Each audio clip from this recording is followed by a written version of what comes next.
به ونتوكل عليه ونعوذ بالله من شرور أنفسنا ومن سيئات أعمالنا من يهده الله فلا مضل له ومن يضلله فلا هادي له وأشهد أن لا إله إلا الله وأشهد أن محمدا عبده ورسوله أما بعد فأعوذ بالله من الشيطان الرجيم بسم الله الرحمن الرحيم يا أيها الناس اتقوا ربكم الذي خلقكم من نفس واحدة وخلق منها زوجها وبث منهما رجالا كثيرا ونساء واتقوا الله الذي تساءلون به والأرحام إن الله كان عليكم رقيبا وقال يا أيها الذين آمنوا اتقوا الله حق تقاته ولا تموتن إلا وأنتم مسلمون وقال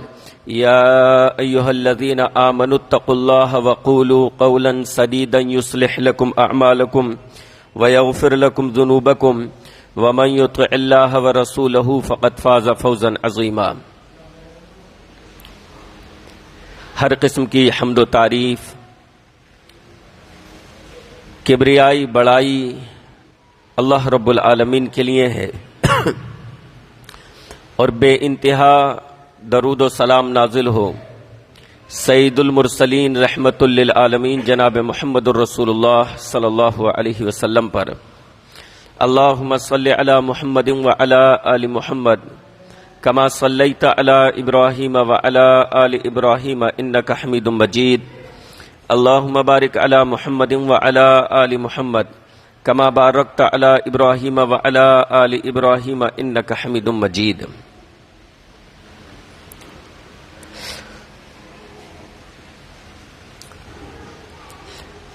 ملک کے موجودہ حالات میں مسلمانوں کے لیے چند نصیحتیں،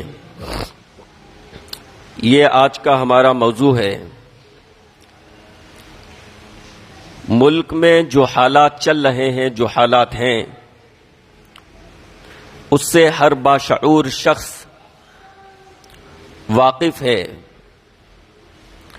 کہ ملک کے حالات کس طرح کے ہیں۔ بالخصوص اقلیتوں کے لیے، مسلمانوں کے لیے ملک کے موجودہ حالات جو ہیں وہ فکر مند ہیں۔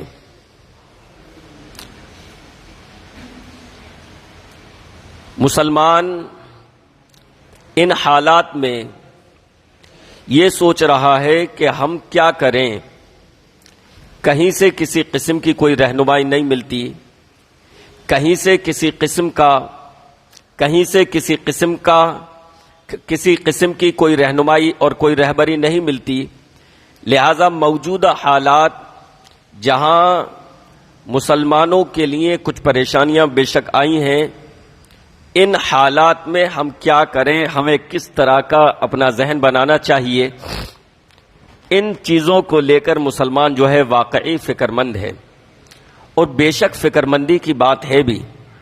حالات پہلے جیسے نہیں رہے کہ جیسے ایک فخریہ طور پر آپ یہ سوچا کرتے تھے کہ ہم ایک ایسی جگہ رہتے ہیں، ہم ایک ایسے ملک میں رہتے ہیں جہاں پر تمام مذاہب والے، تمام دھرموں والے مل کر رہتے ہیں، اور بے شک آج بھی وہ ماحول کچھ بہت ساری جگہوں پر ہے، لیکن یہ بھی ماننا پڑے گا کہ بہت ساری جگہوں پر حالات تبدیل ہوئے ہیں، لوگوں کے ذہن تبدیل ہوئے ہیں، لوگوں کے ذہنوں میں جو ہے نفرت اونڈیلی گئی ہے، نفرت باقاعدہ لوگوں کے ذہنوں میں بھری گئی ہے، اور لوگوں کے اندر تعصب بھرا گیا ہے، جس وجہ سے آئے دن آپ حادثات دیکھتے ہیں کہ کہیں پر دنگا ہو گیا، کہیں جلوس نکالتے ہوئے مسجد کے سامنے رک کر نعرے بازی کی گئی تو مسجد کی مینار پر اپنا جھنڈا لگا دیا، مسلمانوں کو چڑھانے کی کوشش کی گئی۔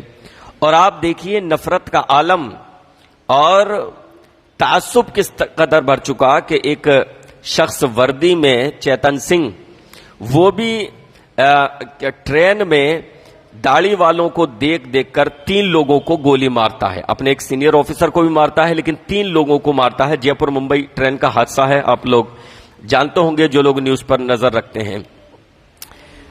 بہرحال وہ پولیس کسٹڈی میں ہے، اس پر معاملہ چل رہا ہے، اس پر کیس چل رہا ہے، لیکن یہ کہا گیا کہ اس کی دماغی حالت بھی بہتر نہیں ہے.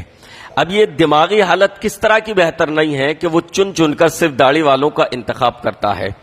دماغی حالت بیکار ہونے کا مطلب تو یہ ہے کہ انسان اپنے ہوش و حواس میں نہیں ہو اور وہ اندھا دھند جس پر چاہے فائرنگ اس نے کر دی، جس کو چاہا مار دیا، تو بات سمجھ میں آتی ہے کہ دماغی حالت اس کی صحیح نہیں ہے. لیکن وہ چن چن کر داڑھی والوں کا انتخاب کرتا ہے. بلکہ کل کی جو نیوز آئی کل اور پرسوں کہ پولیس پوچھ تاچھ میں پتا چلا کہ اس نے ایک برقعے والی خاتون سے جے شری رام کے نعرے لگانے کے لیے بھی کہا اسی ٹرین میں. جب پولیس نے پوچھ تاچھ کی تو ایک یہ واقعہ بھی سامنے آیا. تو یہ کیسی دماغی حالت تھی اس کی کہ دماغی حالت اس کی ٹھیک نہیں ہے کہ وہ خاص کمیونٹی کے افراد کو، خاص آئیڈینٹی رکھنے والے افراد کو چنتا ہے اور انہی کو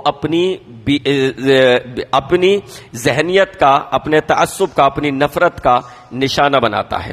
تو ہم کہیں گے کہ واقعی اس کی دماغی کیفیت ٹھیک نہیں تھی، یہ ہم مانتے ہیں، لیکن اس کی دماغی کیفیت اس معنی میں ٹھیک نہیں کہ اس کے دماغ میں زہر بھرا جا چکا، اس کے دماغ میں نفرت بھر چکی ہے، تو اس طور پر اس کی دماغی کیفیت ٹھیک نہیں ہے.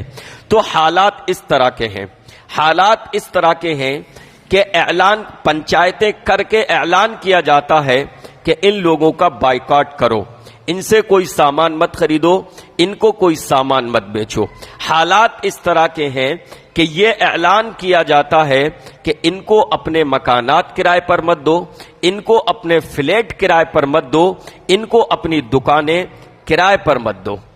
تو ملک کے موجودہ حالات یہ چل رہے ہیں اور بے شک اس پر ہر فکر مند، ہر سنجیدہ شخص، نہ صرف مسلمان نہیں. ابھی حصار میں پنچایت ہوئی تھی، غیر مسلموں کی تھی، ہندوؤں کی تھی. ان لوگوں نے اپنی پنچایت میں باقاعدہ اس بات کا اعلان کیا کہ یہ جو پنچایتیں ہو رہی ہیں میواتی مسلمانوں کے خلاف یہ غلط ہیں، میواتی مسلمان ہمارے بھائی ہیں. انہوں نے ان کے کردار کو رکھا کہ یہ کس طریقے سے ہمارے ساتھ امن و امان اور بھائی چارگی کے ساتھ رہتے ہیں. بلکہ ایک لیڈر نے مثالیں بھی پیش کی کئی جگہ کی کہ فلاں جگہ ہندو لیڈر کھڑا ہوا، مسلمانوں کی آبادی مکمل تھی وہاں، اس کے باوجود انہوں نے ہندو لیڈر کو چنا، اس کو ووٹ دیا، اس کو جتایا. اس کا مطلب ان کے دلوں میں نفرت اور تعصب نہیں ہے.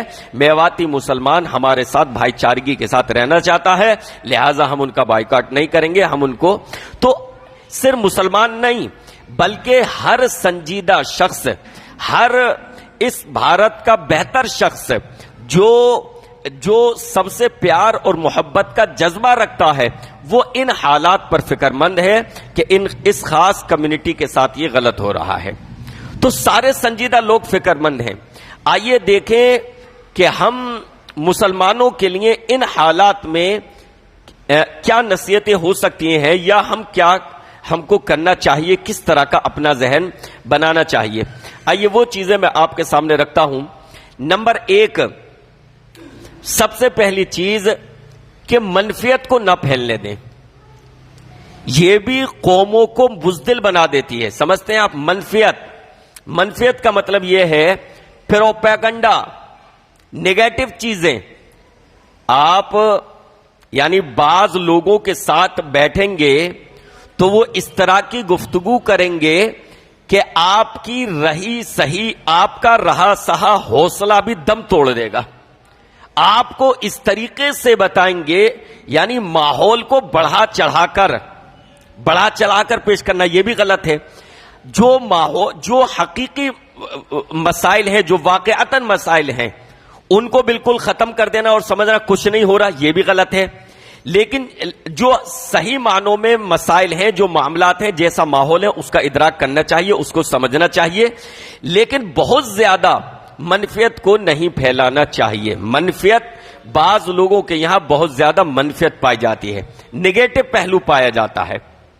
یہ رسول گرامی علیہ الصلوۃ والسلام کے زمانے میں بعض لوگوں کا یہی رویہ تھا کہ جب ایسی کوئی خبر آتی جو امن و امان والی ہوا کرتی تھی تو وہ امن و امان والی اس خبر کو، یعنی کوئی ایسی خبر آتی کہ جس میں امن کا کوئی پہلو ہوتا تو اس کو اس قدر مشہور کرتے تھے کہ تاکہ لوگوں کو غفلت میں ڈال دیں، اور خوف کی باتوں کو پھیلاتے اس مقصد سے تاکہ لوگوں کے حوصلوں کو پست کر دیں۔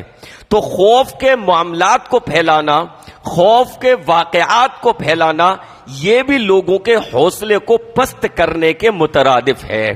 بلکہ بہت ساری ایسی چیزیں شیئر کرنے سے بھی پرہیز کرنا چاہیے کہ جس کی وجہ سے آپ کو ایسا لگے کہ اس سے لوگوں کے حوصلے پست ہوں گے، اس سے لوگوں کے حوصلے ٹوٹیں گے اور وہ مایوسی کا شکار ہوں گے۔ کئی ایسی ویڈیوز کو شیئر نہ کرنے ہی میں حکمت ہے، تو منفیت کو نہ پھیلنے دیں۔ اللہ رب العالمین نے قرآن مجید میں ارشاد فرمایا، وَإِذَا جَاءَهُمْ أَمْرٌ مِّنَ الْأَمْنِ أَوِ الْخَوْفِ أَذَاعُوا بِهِ وَلَوْ رَدُّوهُ إِلَى الرَّسُولِ وَإِلَى أُولِي الْأَمْرِ مِنْهُمْ لَعَلِمَهُ الَّذِينَ يَسْتَنبِطُونَهُ مِنْهُمْ وَلَوْلَا فَضْلُ اللَّهِ عَلَيْكُمْ وَرَحْمَتُهُ لَاتَّبَعْتُمُ الشَّيْطَانَ إِلَّا قَلِيلًا۔ فرمایا جب ان کے پاس کوئی امن کی خبر آتی ہے یا خوف کی خبر آتی ہے تو یہ اس کو مشہور کرنا شروع کر دیتے ہیں، اور اس کو مشہور کر کر یہ اہل ایمان کو تکلیف دیتے ہیں۔ خوف کی خبر کو کس ارادے سے مشہور کرتے ہیں؟ تاکہ مسلمانوں کے حوصلے اور زیادہ پست ہو جائیں، تاکہ مسلمانوں کے حوصلے ٹوٹ جائیں، وہ مایوسی کا شکار ہو جائیں۔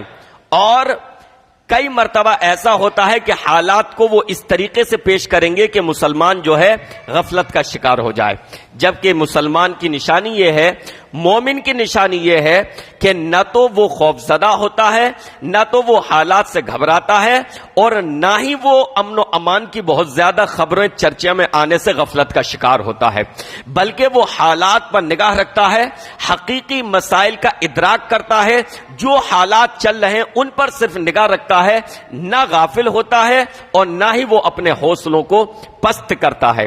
تو اللہ رب العالمین نے صفت بیان کی ان شر پسندوں کی۔ اللہ نے فرمایا کہ جب ان کے پاس کوئی امن کی خبر آتی ہے یا کوئی خوف کی خبر آتی ہے تو یہ اس کو عام کرتے ہیں، یہ اس کو مشہور کرتے ہیں۔ وَلَوْ رَدُّوهُ إِلَى الرَّسُولِ وَإِلَى أُولِي الْأَمْرِ مِنْهُمْ لَعَلِمَهُ الَّذِينَ يَسْتَنبِطُونَهُ مِنْهُمْ۔ فرمایا اگر یہ معاملے کو، یعنی اگر یہ اس نیوز کو، اگر یہ اس خبر کو رسول اور ان لوگوں کی طرف لوٹا دیتے کہ جو معاملے کی تہ تک پہنچنے والے ہیں، جو مسائل کو سمجھنے والے ہیں، جو معاملات کو سمجھنے والے ہیں، جو سمجھدار لوگ ہیں، اگر یہ ان چیزوں کو ان تک فارورڈ کر دیتے، ان تک پہنچا دیتے تو وہ اس سے صحیح نتیجہ نکال لیتے۔ جو نتیجہ نکالنے والے ہیں، جو معاملے کو صحیح طریقے سے، صحیح ڈھنگ سے سمجھنے والے ہیں، وہ اس سے معاملہ اخذ کر لیتے۔ تو گویا کہ باتوں کو پھیلانے سے منع کیا گیا، پہلے اس کے کنفرمیشن کے لیے، پہلے اس کی حقیقت کو سمجھنے کے لیے، پہلے اس کی اصلیت کو سمجھنے کے لیے معاملے کو معتبر لوگوں تک، معاملے کو سمجھنے والوں تک اس نیوز کو، اس خبر کو دینے کے لیے کہا گیا، تاکہ وہ اس معاملے کو سمجھ لیں کہ اس سے مراد کیا ہے یا ایسا ہوا بھی ہے یا نہیں۔ کئی مرتبہ افواہیں پھیل جاتی ہیں، کئی مرتبہ کہیں پر کوئی واقعہ ہوا، واقعی واقعہ ہوا کوئی، لیکن اس واقعے کی آڑ میں بہت ساری پرانی ویڈیوز وائرل ہونے لگتی ہیں۔ آپ جانتے ہیں واقعہ ہوا، ایسا ہوتا ہے کئی مرتبہ کہ حادثہ ہوا ہے، واقعہ ہوا ہے، وہ نیوز آئی منظر عام پر، لیکن پھر اس کے ساتھ ساتھ کئی پرانی نیوز چلنے لگتی ہے۔ تحقیق کرنے پر پتا چلتا ہے یہ 10 سال پہلے کی نیوز ہے، یہ 15 سال پہلے کی خبر ہے، یہ 5 سال پرانا واقعہ ہو چکا ہے، لیکن اس کو تازہ کر کے پیش کیا جاتا ہے۔ تو کئی مرتبہ اس طرح کا منفی پروپیگنڈا، کئی مرتبہ ایسا بھی ہوتا ہے کہ معاملہ آپ کے ساتھ نہیں ہوا لیکن اس کو آپ کا بتا کر شیئر کیا جاتا ہے۔ تحقیق کرنے کے بعد پتا چلتا ہے کہ نہیں، یہ واقعہ تو ہمارے ملک کا نہیں، فلاں جگہ کا ہے، یا یہ واقعہ ہمارے ملک کا ہے لیکن آپ کی خاص کمیونٹی کا نہیں ہے، کسی اور کا ہے۔ جس کا بھی ہو، واقعہ بے شک شرمسار ہوتا ہے، بے شک غلط ہوتا ہے، لیکن اگر اس کو یہ کہہ کر شیئر کیا جائے کہ یہ مسلمان کا ہے، اس وجہ سے اس پر ظلم کیا، تو بھی معاملہ غلط ہے۔ تو کئی مرتبہ یہ ہوتا ہے کہ منفی پروپیگنڈا پھیلتا ہے، منفی چیزیں پھیلتی ہیں، تو منفیت کو نہ پھیلنے دیں۔ ایسے ماحول میں جبکہ یہ ماحول چل رہا ہے تو آپ کی بہت بڑی ذمہ داری بنتی ہے کہ کوئی بھی خبر آپ تک آتی ہے، کوئی بھی نیوز آپ تک آتی ہے، کوئی بھی ویڈیو آپ کو آتی ہے تو فوراً ادھر ادھر اس کو فارورڈ نہیں کرنا چاہیے، بلکہ اس کو سمجھنے والے جو سمجھدار لوگ ہیں، جو علم والے لوگ ہیں، ان تک بھیج کر اس کو پہلے کنفرم کر لینا چاہیے، یا خود اپنی چھان بین کر کے کنفرم کر لینا چاہیے کہ واقعی یہ معاملہ ہے یا نہیں، یا اس واقعے کا کیا مطلب ہے، کس حد تک یہ معاملہ ہے، کہیں بڑا چڑھا کر تو ہمارے سامنے نہیں آیا ہے۔ تو منفیت اگر پھیلائیں گے تو اس سے کیا ہوتا ہے، لوگوں کے درمیان افراتفری کا ماحول پیدا ہوتا ہے، اس سے لوگوں کے حوصلے پست ہوتے ہیں، اس سے لوگوں کے حوصلے جو ہے ٹوٹتے ہیں۔ تو پہلی چیز تو یہ کہ منفیت اور نگیٹو جو پہلو ہیں ان چیزوں کو عام نہ ہونے دیں۔ ایسے لوگوں سے بھی پرہیز کریں جو مایوسی لوگوں کے درمیان پھیلاتے ہیں، جو منفیت بہت زیادہ لوگوں کے درمیان پھیلاتے ہیں کہ ارے ایسا ہو جائے گا، 1-2 سال میں اب ایسا ہونے والا ہے، اب سب کچھ معاملہ ختم۔ اس سے کیا حاصل ہوگا بھائی؟ اس سے وہ آپ کے رہے سہے حوصلے کو توڑ دے رہا ہے، ختم کر دے رہا ہے۔ تو جو منفیت پھیلانے والے ہیں ان سے جو ہے پرہیز کیا جائے، ان کی باتوں سے بچا جائے۔ نمبر 2، دوسری چیز مسلمانوں کے لیے موجودہ حالات میں مایوسی کو اپنے قریب نہ آنے دیں۔ حالات جیسے بھی ہوں، حالات جس قدر بھی پریشان کن ہوں، حالات جس قدر بھی پریشان کن ہوں، ایک مسلمان کے شایان شان نہیں ہے، ایک مسلمان کی یہ صفت نہیں ہے کہ وہ مایوس ہو۔ مسلمان مایوس نہیں ہوتا، مسلمان اللہ سے مایوس نہیں ہوتا۔ اللہ رب العالمین نے قرآن مجید میں ارشاد فرمایا، حضرت یعقوب علیہ السلام کا واقعہ، ان کا قول، جب ان کے بیٹے یوسف کو ان کے بھائیوں نے کنویں میں ڈال دیا تھا اور کہہ دیا آ کر کے بھیڑیا کھا گیا، اور پھر وہ پورا واقعہ ہے آگے کا، سورہ یوسف میں آپ دیکھ سکتے ہیں۔ پھر اس کے بعد ان کے بھائیوں نے آ کر کہا، ان حضرت یوسف کے بھائی کے تعلق سے، بنیامین کے تعلق سے، جو ایک پورا واقعہ ہے اس کے پس منظر میں روک لیا، حضرت یوسف ہی نے روک لیا تھا، لیکن بھائیوں کو نہیں معلوم تھا، تو انہوں نے آ کر کہا کہ آپ کے بیٹے نے چوری کی، حضرت یعقوب سے کہا، تو اب ان کے 2 لختے جگر ان سے جدا ہو گئے حضرت یعقوب سے۔ آپ دیکھیں کس قدر پریشان کن حالات تھے، حالات ایسے جو بالکل مایوس کر دینے والے ہونے چاہیے نا، کوئی امید نہیں۔ حضرت یوسف کا انتظار کرتے کرتے یہ وقت آ گیا حضرت یعقوب کو کہ وہ اپنے بیٹے کا انتظار کر رہے ہیں، لیکن مایوس نہیں ہوئے۔ دوسرا بیٹا الگ ہو گیا، پھر بھی مایوس نہیں ہوئے، بلکہ کہا وَلَا تَيْأَسُوا مِن رَّوْحِ اللَّهِ إِنَّهُ لَا يَيْأَسُ مِن رَّوْحِ اللَّهِ إِلَّا الْقَوْمُ الْكَافِرُونَ۔ اللہ کی رحمت سے مایوس مت ہو، اللہ کی رحمت سے مایوس اہل ایمان نہیں ہوتے۔ اللہ کی رحمت سے، اللہ کی مدد سے، اللہ کی نصرت سے مایوس ہونا تو کفار کا کام ہے، جن کا اللہ پر ایمان نہیں ہے، جن کو اللہ کی قدرت کا پتہ نہیں ہے، وہ اللہ سے مایوس ہو سکتے ہیں، وہ خدا سے مایوس ہو سکتے ہیں۔ لیکن مسلمان جو اللہ پر ایمان رکھتا ہے، جو اللہ پر اعتماد اور یقین رکھتا ہے، وہ حالات سے مایوس کیسے ہو سکتا ہے؟ اسلام آپ کو مایوس ہونا نہیں سکھاتا، لہذا 1 سیکنڈ کے لیے بھی اپنے دل میں مایوسی کو نہ آنے دیں، کبھی بھی مایوس نہ ہوں، بلکہ ہمیشہ یہ امید رکھیں کہ انشاءاللہ العزیز یہ حالات پلٹیں گے۔ تلک الایام نداولها بین الناس، یہ امید رکھیں یہ حالات پلٹیں گے اور انشاءاللہ امن و امان کی فضا پھر سے قائم ہوگی، امن و امان اور بھائی چارگی کی فضا پھر سے قائم ہوگی۔ عروج و زوال نفرت و محبت یہ آنی جانی چیزیں ہیں، کبھی عروج ہے، کبھی زوال ہے، کبھی محبت کا بول بالا ہے، کبھی نفرت کا بول بالا ہے، یہ فضائیں آتی ہیں اور ختم ہوتی ہیں، لیکن ایک مسلمان کبھی بھی مایوس نہیں ہوتا۔ قال ومن يقنط من رحمت ربه الا الضالون، فرمایا اللہ سے گمراہ کون ہو سکتا ہے، اللہ سے مایوس کون ہو سکتا ہے سوائے گمراہ ہو کے، اللہ سے مایوس کون ہو سکتا ہے سوائے گمراہ ہو کے، جس کے پاس ایمان کی طاقت ہے وہ کبھی بھی مایوس نہیں ہوتا۔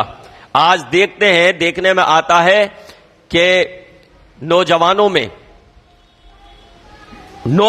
میں مایوسی کا عالم ہے، مایوسی کے شکار ہیں، اور وہ یہ سمجھتے ہیں کہ اب کیا ہوگا، وہ حالات سے بالکل اور جب انسان مایوس ہو جائے نا تو اس کے پاس اگر کوئی تدبیر ہوتی بھی ہے حالات سے نکلنے کی وہ بھی ختم ہو جاتی ہے، وہ بھی دم توڑ دیتا ہے، پھر ہمت ہار جاتا ہے انسان۔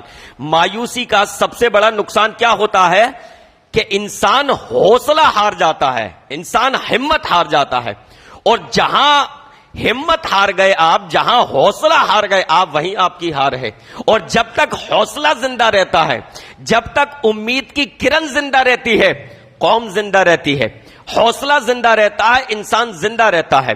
تو مایوسی انسان کو جو ہے ہرا دیتی ہے، ختم کر دیتی ہے۔ جو قومیں مایوس ہو جاتی ہیں وہ حوصلہ اور ہمت ہار جاتی ہیں، اور جو قومیں حوصلہ اور ہمت ہار جائیں تو سمجھو وہ پھر ہار چکی، وہ بزدل ہو چکی۔ ایک مومن کبھی بھی مایوس نہیں ہوتا۔ ہمارے نبی جناب محمد الرسول اللہ صلی اللہ علیہ وسلم تو ان حالات میں بھی مایوس نہیں ہوئے جب مکہ میں مسلمان تھوڑی سی تعداد میں تھے۔ پورا مکہ ان کا دشمن تھا، پورا مکہ ان کی جان لینے کے در پہ تھا، پورا مکہ ان کو ستانے کے در پہ تھا، لیکن اس کے باوجود جناب محمد الرسول اللہ صلی اللہ علیہ وسلم نے مسلمانوں کو مایوس نہیں ہونے دیا۔ ہمیشہ اللہ کے نبی علیہ الصلوۃ والسلام نے ان کو حوصلہ دیا، ان کو اعتماد دیا، اپنے رب پر ان کو یقین دیا۔ اور وہ واقعہ بھی کہ ہجرت کر رہے ہیں جناب محمد الرسول اللہ صلی اللہ علیہ وسلم، ساتھ میں سیدنا ابو بکر صدیق ہے رضی اللہ عنہ۔ مکہ والوں نے اعلان کر رکھا ہے، جب ان کو یہ پتا چلا کہ محمد صلی اللہ علیہ وسلم یہاں سے مکہ چھوڑ کر جا چکے ہیں، تو اعلان کیا کہ جو ان کو گرفتار کر کے لائے گا، یعنی ان کو راستے سے پکڑ کر یہاں لے آئے، ان کا پتہ لگا لے، تو اس کو 100 اونٹ دیے جائیں گے انعام میں۔ اور ایک شخص سراقہ، جب انہوں نے اس وقت تک ایمان قبول نہیں کیا تھا، سراقہ نے ایک تیز رفتار سواری لی اور جناب محمد الرسول اللہ صلی اللہ علیہ وسلم کا پیچھا کیا، اور اس نے بہت جلد آپ علیہ الصلوۃ والسلام اور حضرت ابو بکر کو پا لیا، اور فاصلہ صرف اس قدر رہ گیا، فاصلہ کس قدر رہ گیا کہ اللہ کے نبی علیہ الصلوۃ والسلام اور حضرت ابو بکر یہاں ہیں اور سراقہ یہاں پیچھے۔ آپ اندازہ لگائیں، ایک نیزے کے برابر، حدیث میں ہے 2 نیزے یا اس سے بھی کم، 2-3 یا اس سے بھی کم، اتنا فاصلہ صرف رہ گیا۔ آپ اندازہ لگائیں حالات کس طرح کے تھے کہ دشمن بالکل قریب آ چکا ہے۔ حضرت ابو بکر صدیق رضی اللہ عنہ نے کہا اللہ کے رسول صلی اللہ علیہ وسلم، پیچھے مڑ کر دیکھا، کہا اللہ کے رسول دشمن نے تو ہمیں پا لیا۔ آپ سوچیں اس سے زیادہ مشکل حالات کو چھوں گے کہ اللہ کے نبی کا مکہ میں رہنا دوبر کر دیا گیا، مسلمانوں کا مکہ میں رہنا مشکل کر دیا گیا، اور مسلمانوں کو ان کا وطن چھوڑنے پر مجبور کر دیا گیا۔ پیارے نبی علیہ الصلوۃ والسلام حضرت ابوبکر صدیق رضی اللہ عنہ کے ساتھ ہجرت کر رہے ہیں، اور دشمن جو جان کا دشمن ہے وہ بالکل قریب آ چکا ہے۔ حضرت ابوبکر رضی اللہ عنہ نے کہا اللہ کے رسول یہ تو بالکل ہمارے قریب آ چکا، انہوں نے ہمیں پا لیا۔ اللہ کے نبی علیہ الصلوۃ والسلام نے انتہائی صبر کے ساتھ، انتہائی اطمینان کے ساتھ پیارے نبی علیہ الصلوۃ والسلام نے پرسکون انداز میں جواب دیا لا تحزن ان اللہ معنا۔ ابو بکر فکر مند مت ہو، ابو بکر غمزدہ مت ہو، ان اللہ معنا، بے شک اللہ ہمارے ساتھ ہے۔ یہی ایک مسلمان کی سوچ ہونی چاہیے، یہی ایک مسلمان کا عقیدہ و ایمان ہونا چاہیے۔ حالات کس قدر بھی بدتر ہو، حالات کس قدر بھی خراب ہو، ایک مسلمان کبھی بھی مایوس نہیں ہوتا۔ ہمارے نبی نے ہمیں یہی درس دیا ہے، لا تحزن ان اللہ معنا، غمزدہ مت ہو، فکر مت کرو، بے شک اللہ ہمارے ساتھ ہے۔ تو دوسری چیز یہ کہ مایوسی کا شکار نہ ہو، مایوسی کو اپنے قریب بھی نہ آنے دیں، ایک سیکنڈ کے لیے بھی، ذرہ برابر بھی دل میں مایوسی نہیں آنی چاہیے۔ ایسے ایسے حالات آئے ہیں، یہ تو کچھ بھی نہیں ہے، ایسے ایسے حالات آئے ہیں۔ 1947 جب ملک تقسیم ہوا کیسے حالات تھے آپ اندازہ لگا سکتے ہیں؟ اس سے زیادہ خراب حالات تھے، اس سے زیادہ خراب حالات۔ جو لوگ یہاں سے وہاں جا رہے ہیں ان کو لوٹا جا رہا ہے، ان کو قتل کیا جا رہا ہے، ان کو مارا جا رہا ہے، بدلے میں وہاں سے بھی اسی طرح کی لاشیں آ رہی ہیں، لیکن ادھر سے بھی یہ تمام چیزیں، مسلمانوں کے دکانوں مکان پر حملہ کر کے ان کو قبضے میں لیا جا رہا ہے، ان کے محلوں پر حملہ کیا جا رہا ہے۔ وہ حالات ہم نے تو دیکھے نہیں نا، ہم نے تو اپنے باپ دادا اس کی سے سنتے چلے آئے، ہے نا، لکھا تحریروں میں پڑھتے چلے آئے، لیکن ان واقعات کو ہم نے اپنی نگاہوں سے دیکھا تو نہیں، ہم نے محسوس تو نہیں کیا۔ سوچو ان پر کیا گزری ہوگی جن پر یہ حالات آئے، لیکن اس کے باوجود ہمارے اکابر، اس کے باوجود ہمارے بزرگ، اس کے باوجود ہمارے بڑے حالات سے مایوس نہیں ہوئے، بلکہ انہوں نے فیصلہ کیا کہ حالات کسی قدر بھی خراب ہو، اس کے باوجود ہمیں اسی دھرتی پر رکنا ہے، ہمیں اس زمین پر ہی رکنا ہے، اور ہمیں اس ملک کی دھارا کی، ہمیں اس ملک کے ساتھ مل کر چلنا ہے، اور یہاں پر رہتے ہوئے اپنے مذہب پر بھی عمل کرنا ہے، اپنے دین پر بھی عمل کرنا ہے، اور اپنے ملک کے قوانین کی بھی پاسداری کرنی ہے۔ ان حالات میں انہوں نے یہ فیصلہ کیا۔ مولانا ابوالکلام آزاد، آپ اندازہ لگائیں، وہ حالات مار کاٹ کے 1947، لیکن مولانا ابوالکلام آزاد جامع مسجد کی سیڑھیوں سے یہ تقریر کر رہے ہیں کہ لوگوں تم کہاں جا رہے ہو؟ ابھی کل کی بات ہے، تمہارے قافلے نے گنگا کے جمنا کے کنارے اتر کر تمہارے قافلوں نے وضو کیا تھا، تم کہاں جا رہے ہو؟ تمہارے آباء و اجداد کی یہاں تاریخی عمارتیں ہیں، تمہاری یہاں پر لاکھوں مساجدیں ہیں، مسجدیں ہیں، تمہاری یہاں تاریخی عمارتیں ہیں، تمہارے آباء و اجداد کی یہاں قبریں ہیں، تم کہاں جا رہے ہو؟ اپنی ان نشانیوں کو چھوڑ کر تم کہاں جا رہے ہو؟ یہیں رکو اور یہ فیصلہ کرو کہ اس ملک کے فیصلے تمہاری بغیر ادھورے ہی رہیں گے، تم اس ملک کے حصہ ہو، یہ ملک تمہارا ہے، تم اس ملک کے شہری ہو۔ مولانا ابوالکلام آزاد نے ان حالات میں یہ تقریر کی، اور مولانا ابوالکلام آزاد کی تقریر سن کر کتنی گٹھریاں جو ہجرت کرنے کے لیے تیار تھے لوگ، کتنی گٹھریاں کھل گئیں، اور انہوں نے فیصلہ کیا کہ اب ہم نہیں جائیں گے، ہم یہیں رہیں گے۔ جامع مسجد کے باہر جو پارک ہے اسی میدان میں کتنے لوگ تیار تھے جانے کے لیے، لیکن مولانا ابوالکلام آزاد کی تقریر سن کر، ان کی حوصلہ افزا تقریر سن کر انہوں نے ارادہ چھوڑ دیا، اور ان کے دل میں پھر سے امید کی کرن جاگ گئی، پھر سے امید کی کرن ان کے دلوں میں جاگ گئی۔ تو ہمارے بزرگوں نے، ہمارے آباء و اجداد نے تو یہ درس دیا ہے، اور ہمارے نبی جناب محمد الرسول اللہ صلی اللہ علیہ وسلم نے تو ہمیں یہ درس دیا ہے، یہ درس دیا ہے، لا تحزن ان اللہ معنا۔ تو ہم مایوس کیسے ہو سکتے ہیں؟ حالات سے مایوس ہونا مسلمان کا کام نہیں ہے، اور مایوسی جو ہے یہ ایمان کے منافی ہے۔ کیا فرمایا قرآن مجید میں؟ کیا ہے؟ وَمَن يَقْنَطُ مِن رَحْمَةِ رَبِّهِ إِلَّا الضَّالُّونَ، اللہ سے، اللہ کی رحمت سے سوائے گمراہوں کے کوئی مایوس نہیں ہوتا۔ تو اہل ایمان مایوس نہیں ہوتے۔ نمبر 3، تیسری چیز، اللہ پر بھروسہ رکھیں، اللہ کی تدبیر پر بھروسہ رکھیں۔ اللہ کی تدبیر، اللہ کی پلاننگ بہت مضبوط ہے۔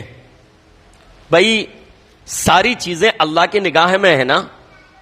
اگر یہ حالات ہیں ہماری بدعملی کی وجہ سے ہو سکتے ہیں, ہماری بدعملی کی وجہ سے غلط حکمراں ہم پر مسلط کر دیے جائیں, ہو سکتا ہے, لیکن حالات اللہ رب العالمین ان حالات کو تبدیل کرنے پر قادر ہے یا نہیں؟ ایک مسلمان ہونے کی حیثیت سے ہمیں یہ ماننا پڑے گا, اور ہم مانتے ہیں کہ بے شک اللہ رب العالمین قادر ہے. اللہ کے حکم کے بغیر, اللہ کی اجازت کے بغیر پیڑ کا ایک پتا بھی نہیں گر سکتا. اللہ جب چاہے حالات کو بدل دے. تو اللہ پر اعتماد, اللہ پر مکمل یقین. اللہ رب العالمین نے ارشاد فرمایا قرآن مجید میں, وَالَّذِينَ كَذَّبُوا بِآيَاتِنَا سَنَسْتَدْرِجُهُم مِّنْ حَيْثُ لَا يَعْلَمُونَ وَأُمْلِي لَهُمْ إِنَّ كَيْدِي مَتِينٌ.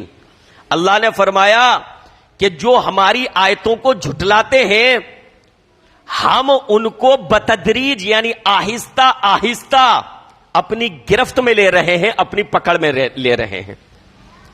سنستدرجہم من حیث لا یعلمون, اور اس کا انہیں احساس بھی نہیں ہو رہا. وہ مست ہیں اپنے اعمال میں, لیکن اللہ نے فرمایا ہم ان کو آہستہ آہستہ اپنی پکڑ میں لے رہے ہیں. وَأُمْلِي لَهُمْ إِنَّ كَيْدِي مَتِينٌ, اور میں ان کو ڈھیل دے رہا ہوں. میں ایسے لوگوں کو کیا کر رہا ہوں؟ اللہ کیا فرماتا ہے, میں ان کو ڈھیل دے رہا ہوں, اور بے شک میری پکڑ بڑی مضبوط ہے, میری پلاننگ بڑی مضبوط ہے. اللہ رب العالمین جب گرفت کرنے میں آتا ہے, اللہ رب العالمین ظالموں کی جب پکڑ کرنے پر آتا ہے, تو پھر اللہ مہلت نہیں دیتا. تو اللہ کی پلاننگ, اللہ کی تدبیر بہت مضبوط ہے. اللہ نے قرآن مجید میں ایک اور جگہ ارشاد فرمایا, اللہ نے فرمایا وَإِذْ يَمْكُرُ بِكَ الَّذِينَ كَفَرُوا لِيُثْبِتُوكَ أَوْ يَقْتُلُوكَ أَوْ يُخْرِجُوكَ وَيَمْكُرُونَ وَيَمْكُرُ اللَّهُ وَاللَّهُ خَيْرُ الْمَاكِرِينَ. اللہ نے فرمایا اے نبی وہ واقعہ بھی ذکر کرنے کے لائق ہے جبکہ یہ لوگ یہ پلاننگ کر رہے تھے کہ آپ کو قید کر لیں یا آپ کو قتل کر ڈالیں یا آپ کو آپ کے وطن سے نکال دیں. کیا پلاننگ کر رہے تھے یہ کفار؟ اے نبی وہ واقعہ بھی ذکر کرنے کے قابل ہے جب یہ پلاننگ کر رہے تھے, جب یہ مکر کر رہے تھے کہ آپ کو قید کر لیں یا آپ کو قتل کر ڈالیں یا آپ کو آپ کے وطن سے نکال پھینکیں. اللہ نے فرمایا وَيَمْكُرُونَ وَيَمْكُرُ اللَّهُ, یہ اپنی تدبیر کر رہے تھے اور اللہ اپنی تدبیر کر رہا تھا. یہ اپنی تدبیر کر رہے تھے, اللہ اپنی تدبیر کر رہا تھا. واللہ خیر الماکرین, اور یاد رکھو اللہ سب سے مستحکم اور سب سے زبردست تدبیر والا ہے. اللہ کی تدبیر غالب ہے, اللہ کی پلاننگ غالب ہے. یہ اپنی پلاننگیں کر رہے ہیں اور اللہ اپنی پلاننگ کر رہا ہے. اللہ جانتا ہے کہ کب تک انہیں ڈھیل دینی ہے, کب تک ان کو مہلت دینی ہے, اور مہلت کی رسی کو کب کھینچ لینا ہے, کب ان کی مہلت ختم کر دینی ہے. ایسے واقعات بھی دیکھے ہیں, ایسی خبریں بھی دیکھی گئی ہیں کہ کمزوروں کو, ضعیفوں کو یہ الٹیمیٹم دیا گیا کہ 1 مہینے میں خالی کر دیجئے یہ جگہ, اور ایسا قہر آیا, طوفانی بارش, زمین کا دھس جانا ہے. اللہ فرماتا ہے وَيَمْكُرُونَ وَيَمْكُرُ اللَّهُ, یہ اپنی تدبیر کر رہے ہیں, اللہ اپنی تدبیر کر رہا ہے. واللہ خیر الماکرین, اللہ کی تدبیر سب سے مضبوط ہے. اللہ بہترین تدبیر کرنے والا ہے, اللہ مستحکم تدبیر کرنے والا ہے. ان کی تدبیریں فیل ہو جائیں گی, ان کی چالیں فیل ہو جائیں گی, اللہ کی تدبیر فیل نہیں ہو سکتی. تو اللہ پر اعتماد رکھنا, اللہ پر یقین رکھنا, اللہ پر بھروسہ رکھنا, اللہ پر ایمان رکھنا, یہ ایک مسلمان کی شان ہے. لہذا ہمیں اللہ پر ایمان رکھنا چاہیے, اللہ پر بھروسہ رکھنا چاہیے, اللہ کی تدبیر پر بھروسہ رکھنا چاہیے. نمبر 4, چوتھی چیز میرے بھائیوں, صبر سے کام لیں. صبر یہ بھی مسلمان کا ایک ہتھیار ہے. آپ دوسرے کے دوسرے کی اشتعال انگیزیوں کو دیکھ کر جذبات میں نہ آئیں. آپ صبر کا دامن تھامے رہیں, صبر سے کام لیں. سامنے والا چاہتا ہے کہ آپ اشتعال میں آ جائیں, سامنے والا چاہتا ہے آپ ریئیکشن کریں, وہ اپنی پلاننگ کے تحت یہ چاہتا ہے آپ ریئیکشن کریں. لیکن اسلام آپ کو یہ بتاتا ہے کہ جہاں تک ہو سکے صبر سے کام لیں. صبر بہت سارے معاملات کو ختم کر دیتا ہے. صبر کی وجہ سے اللہ کی نصرت آتی ہے, صبر کی وجہ سے سامنے والے کی بہت ساری پلاننگ فیل ہو جاتی ہیں.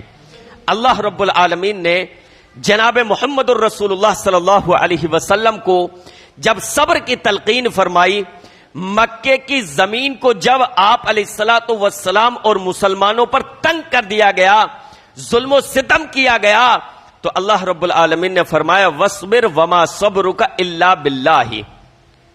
اے نبی صبر سے کام لیجئے, صبر کیجئے, اور یاد رکھیے اللہ کی توفیق کے بغیر آپ صبر نہیں کر سکتے. اللہ صبر کی توفیق دے تو صبر کریں گے. تو آپ صبر کیجئے, اور یہ جو آپ کے خلاف پلاننگ کر رہے ہیں, یہ جو آپ کے خلاف سازشیں کر رہے ہیں, اس پر رنجیدہ نہ ہوں. تو ایک مسلمان کو صبر سے کام لینا چاہیے. اپنی طرف سے کوئی اقدام نہ کریں. صبر جہاں تک ہو سکے صبر سے کام لینا چاہیے. یہ بھی ایک مسلمان کی صفت ہے. نمبر 5, پانچویں چیز, اپنی معاشی حالت کو مضبوط کیجیے. مالی حالت کو مضبوط کیجیے. آج مسلمانوں کا حال یہ ہے کہ وہ دوسرے لوگوں کو دیکھو کس قدر سنجیدہ ہیں اپنے کاروبار میں, اپنے کاموں میں کس قدر سنجیدہ ہیں. جب ہم اور آپ سو کر اٹھتے ہیں تب تک وہ لاکھوں کا کاروبار کر چکے ہوتے ہیں. اپنے ہاں تھوڑا سا پیسہ آ گیا تو وہ بھی خوب لٹا رہا ہے, پھر سموسا کھا رہا ہے, وہ کھا رہا ہے, تمام عیاشیاں, تمام فضول خرچیاں ذرا سا پیسہ آنے پر, اور اپنی معیشت کو مضبوط کرنے کی اسے کوئی فکر نہیں ہے. اپنی معیشت کو مضبوط کیجیے, اپنے کاروبار کو مضبوط کیجیے, کاروبار کو, اپنی مالی حالت کو مضبوط کیجیے. اس کا بھی فائدہ ہوتا ہے. آپ کے پاس مال نہیں ہوگا, آپ اپنے بھائیوں کی مدد کیسے کریں گے؟ آپ کے پاس مال نہیں ہوگا, آپ کیسے لڑیں گے؟ آپ کے پاس, جانتے ہیں حکومت کو ٹیکس جاتا ہے, جین, یہ ملک میں سب سے کم ہے, جین لوگوں کی کتنی سی آبادی ہے, لیکن حکومت کو سب سے زیادہ ٹیکس جینیوں سے جاتا ہے. جین سے سب سے زیادہ ٹیکس جین سے جاتا ہے, اور تعداد ان کی بہت کم ہے. جب آپ سے ٹیکس جاتا ہے نا, تو پھر حکومت بھی تھوڑا سا لحاظ رکھتی ہے کہ نہیں یار ان سے ہمیں یہ فائدہ ہے, یہ ملک کی ریڑھ ہیں, یہ ملک کے استحکام کا سبب ہیں. تو جب آپ کی معاشی حالت مضبوط ہوگی تو اس سے آپ کو فائدہ ہی فائدہ ہوگا. تو اپنی مالی حالت کو مضبوط کیجئے. اللہ رب العالمین نے قرآن مجید میں ارشاد فرمایا وَلَقَدْ مَكَّنَّاكُمْ فِي الْأَرْضِ وَجَعَلْنَا لَكُمْ فِيهَا مَعَائِشَ قَلِيلًا مَا تَشْكُرُونَ. فرمایا ہم نے تم کو رہنے کے لیے زمین پر جگہ دی, اور تمہارے لیے رزق کے معاش حاصل کرنے, تمہارے لیے رزق کے ذرائع پیدا کیے, ذریعہ معاش تمہارے لیے پیدا کیے, لیکن تم میں سے بہت کم لوگ شکر گزار ہیں. تو اپنی معاشی حالت کو, اپنی مالی حالت کو جو ہے مضبوط کرنے کی کوشش کی جائے. نمبر 6, چھٹی چیز موجودہ حالات میں جو بہت اہم ہے وہ ہے میرے بھائیوں ملی اتحاد. ملی اتحاد, مسلمانوں کا اتحاد یہ ضروری ہے. مسلمانوں کے حالات دیکھو, آپس میں کس طریقے سے دست و گریباں ہیں, آپس میں کس طریقے سے دست و گریباں ہیں. ذات برادری کے جھگڑے, علاقائیت کے جھگڑے, اداروں کے جھگڑے, اور مسالک کے, مسلک اور فرقوں کے جھگڑے. مسلک اور فرقوں کے جھگڑے اس قدر مسلمانوں کے یہاں کہ اپنی مسجد پر انہوں نے بورڈ لگا دیے کہ ہماری مسجد میں فلاں فلاں نہیں آ سکتے. بتائیے کہ مسلمانوں کے آپسی خلفشار کا یہ کیا عالم ہے. یہ قابل افسوس چیز ہے یا نہیں کہ مسلمان اپنی مسجدوں کے دروازے ایک دوسرے کے لیے بند کر دیں اور ایک دوسرے کی مخالفت فرقے اور مسلک کی بنیاد پر کرنے لگیں. میرے بھائیوں، اگر ہم میں سے کوئی شخص یہ سمجھتا ہے کہ ہمارے آپسی اختلافات ختم ہو جائیں تب ہم متحد ہوں گے، ایک فرقہ سب بن جائے، ایک مسلک پر آ جائیں، تو یہ صرف خوشگمانی ہے، ایسا نہیں ہو سکتا. جو اختلاف صدیوں سے چلے آ رہے ہیں، آپ یہ سمجھیں کہ دن دو دن میں، ہفتے دو ہفتے میں، مہینے دو مہینوں میں، سال دو سال میں وہ سارے اختلافات ختم ہو جائیں اور سارے کے سارے مسلمان ایک عقیدے پر آ جائیں، ایک مسلک پر آ جائیں، ایک منہج پر آ جائیں، تو یہ صرف خوشگمانی ہی رہے گی. یہ نہیں ہو سکتا. اختلافات ہوں گے، اختلافات اپنی جگہ ہے. مسئلہ یہ ہے اس مسلکی اختلاف کی بنیاد پر ہمارے اپنے درمیان آپس میں جو ہے ایسا ماحول پیدا نہ ہو جائے کہ ایک دوسرے سے سلام دعا بند کر دیں، ایک دوسرے سے مصافحہ کرنا بند کر دیں، ایک دوسرے سے بول چال بند کر دیں، ایک دوسروں کے لیے اپنی مسجدوں کے دروازے بند کر دیں. یہ چیز نہیں آنی چاہیے. نظریاتی اختلاف اپنی جگہ، عقیدے کا اختلاف اپنی جگہ، مسلکی اختلاف اپنی جگہ، لیکن اس کی بنیاد پر ایک دوسرے کی مخالفت نہیں ہونی چاہیے. اصلاح کا کام ہوتے رہنا چاہیے، اصلاح سے منع نہیں کر رہا، اصلاح کا کام ہوتے رہنا چاہیے، دعوت و تبلیغ کا کام ہوتے رہنا چاہیے، قرآن و حدیث کا پیغام عام ہونا چاہیے. مسلمانوں میں جو فضول رسمیں ہیں، جو بدعات ہیں، جو خرافات ہیں، جو شرک ہیں، اس پر ان کو سمجھاتے رہو، یہ کام چلتا رہے، لیکن اس کی بنیاد پر اپنے دوسرے مسلم بھائی کو دشمن مت سمجھو، دشمن مت سمجھو، سمجھاؤ، وہ ٹھیک ہے، آپ پیغام پہنچا دو. قرآن مجید کی آیت یہ ہے، حدیث یہ ہے، نبی علیہ الصلوۃ والسلام کا عمل یہ تھا، یہ شرک ہے، یہ بدعت ہے، یہ غلط ہے، وہ غلط ہے، آپ بتا دیجئے احسن انداز میں، صحیح انداز میں. لیکن اس کو دشمن تو نہیں سمجھ سکتے نا، اس کو دشمن نہیں سمجھ سکتے. معاملہ تب خراب ہوتا ہے جب اس مسئلہ کی اختلاف کی بنیاد پر ہم ایک دوسرے کو دشمن بننا سمجھنا شروع کر دیں. تو یہ سوچ اپنی ختم کرنی ہوگی. اس کا نام ہے ملی اتحاد. ملی اتحاد کا مطلب یہ نہیں ہے کہ سب ایک مسلک کے بن جائیں، سب ایک فرقے کے بن جائیں. اگر اس بنیاد پر ملی اتحاد ہو تو ملی اتحاد نہیں ہو سکتا، ہوگا ہی نہیں. پھر انتظار کرتے رہیے قیامت تک، پھر انتظار کرتے رہیے قیامت تک. اللہ کے نبی علیہ الصلوۃ والسلام نے فرمایا 73 فرقے ہوں گے، ایک فرقہ جنت میں جائے گا. پوچھا کون سا ہے اللہ کے رسول؟ کہا وہ جس پر آج میں اور میرے صحابہ ہیں. نبی نے نام نہیں بتایا، پہچان بتا دی. اس طریقے پر ہوگا جس پر میں اور میرے صحابہ ہیں. تو اختلاف کی پیشن گوئی تو نبی علیہ الصلوۃ والسلام نے فرما دی. تو اختلافات رہیں گے، آپ یہ سمجھیں کہ اختلاف ختم ہو جائیں اس کا مطلب ہے اتحاد نہیں. اختلاف رہنے کے باوجود آپس میں اتحاد ہو، اس کا نام ہے اتحاد.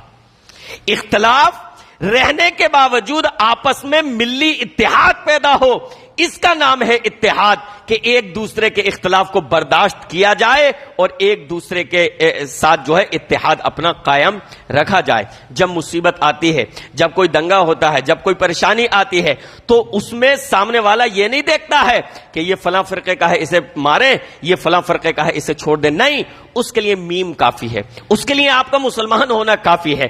تو میرے بھائیوں، اپنے اندر اتفاق و اتحاد کو پیدا کیجئے. آپس میں لڑ کر ہم کمزور نہ ہو جائیں. جو قومیں آپس میں دست و گریباں ہوتی ہیں، آپس میں لڑتی ہیں، وہ اندر سے کمزور ہو جاتی ہیں. تو اختلاف رہے گا، لیکن ملی اتحاد کا مطلب یہ ہے کہ اختلاف کے باوجود ہم ایک دوسرے کے ساتھ مل کر بیٹھنے کے لیے رضامند ہو جائیں. اللہ رب العالمین سے دعا ہے کہ رب العالمین یہ جو چند نصیحتیں، 6 نکات، 6 پوائنٹس میں نے آپ کے سامنے پیش کیے، اللہ رب العالمین ان کو سمجھنے کی توفیق عطا فرمائے، ان پر عمل کرنے کی اللہ رب العالمین توفیق عطا فرمائے. آمین یا رب العالمین. وصلی اللہ تعالی علی رسول خیر خلقہ محمد وآلہ وصحبہ اجمعین برحمتک یا ارحم الراحمین.